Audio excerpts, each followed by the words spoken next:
healthcare, education, the environment, international aid, crime.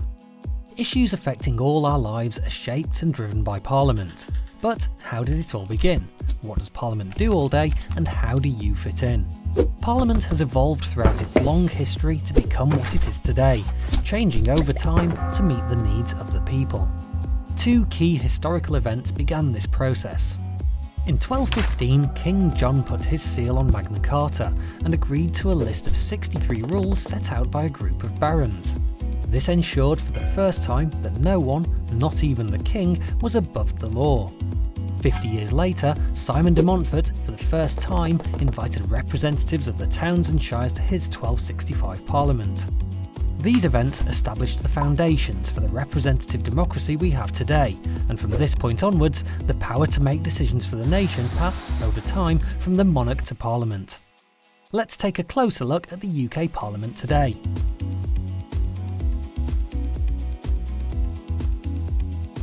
Parliament is made up of three parts: the House of Commons, the House of Lords and the monarch.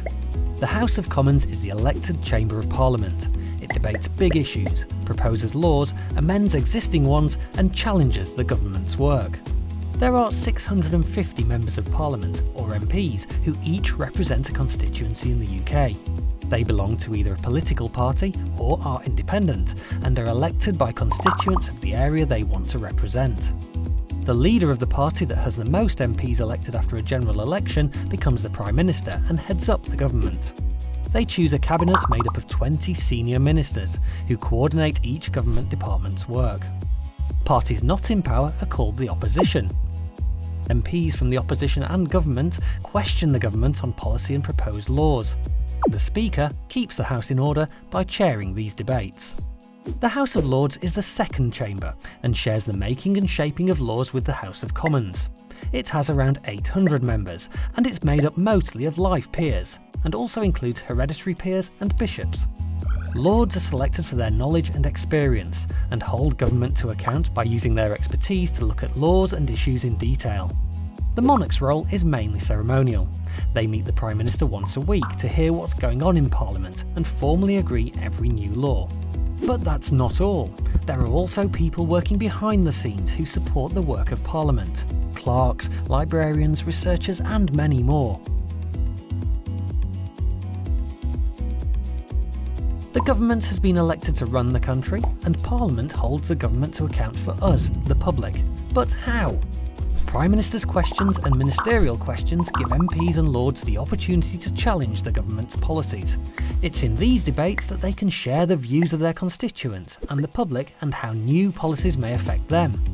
Another important way Parliament can scrutinise or look in detail at the work of government is through select committees. Select committees analyse and scrutinise policy. They're made up of either MPs, Lords or a mixture of both. Together, committee members look at a particular subject and make recommendations on improvements. Witnesses with expertise in the area under scrutiny are called to give evidence, which is used to help shape the committee's inquiry. Members of the public, like you, with a view on the subject can also give evidence for consideration. At the end of an inquiry, a committee writes a report with recommendations that the government usually responds to within 60 days. Both houses in Parliament share responsibility for making and shaping laws. But where do laws come from in the first place? A bill is a proposal for a new law, or to change an existing law, and comes from lots of places, like governing and opposition parties, public inquiries, civil servants or campaign groups. So how does an idea get turned into a law? Imagine the government wanted to place greater controls over the internet. A proposal called a Green Paper is published, which presents the government's ideas for future policy. This is open for public discussion, with interested groups like internet service providers and others likely to be affected. Once findings are gathered, a white paper is published, which outlines a firmer plan for government policy. Cabinet ministers must agree whether the proposal is taken forward. Once agreed, a bill is drawn up, and the minister responsible for the policy introduces the bill to Parliament for debate. MPs and members of the House of Lords comment on, debate or amend the bill through several stages, and at the end of the process, apart from very rare circumstances, it must be agreed by both houses. It's then passed to the monarch, who gives formal approval, or royal assent, and the bill becomes law, called an Act of Parliament. In the UK, we live in a democracy, which means power is in the hands of the people through our right to vote. Throughout history, lots of people in the UK have campaigned for the voting rights we have today. There are lots of different types of elections to vote in: general, local, European. Let's take a closer look at how MPs are elected to the House of Commons through the general election. General elections take place in the UK usually once every 5 years, and every seat is up for grabs. On polling day, voters make a choice from a list of candidates. The candidate with the most votes then becomes that constituency's MP. OK, but how would I know who to vote for? Before elections, candidates need to campaign to get people to vote for them.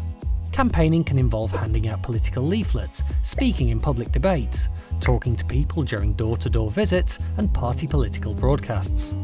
Parties standing for election publish a declaration of their policies during the campaign, called a manifesto. Once elected, an MP represents all their constituents, even the ones that didn't vote or voted for a different candidate. The party with the most MPs elected forms the government, and their leader becomes Prime Minister. And if there's a hung parliament, where there's no clear winner, then a minority government or a coalition government may be created, or a fresh election held. One way to have a say in how the country is run is to use your vote. You have to be 18 or over to vote in general elections, but you can register from the age of 16. There are lots of other ways to get involved and have your voice heard, whatever your age. Remember, MPs represent all of their constituents. But how? You can visit an MP in their local constituency office, or you can even travel to the Houses of Parliament to lobby them in Central Lobby. Lords have knowledge and experience in specific subject areas. You can look them up by policy interest on the Parliament website. Anyone can contact any Lord or their local MP by letter, phone or email to discuss an issue that's important to them or their community. Sometimes though, there's strength in numbers, so to get your voice heard, you could join the youth section of a party or the UK Youth Parliament. If you're passionate about an issue, you could start a petition for a cause either on paper or online, or join an existing campaign, pressure or protest group to influence decision making. These groups use different methods to get their voices heard, from lobbying to peaceful protest, all designed to bring about change.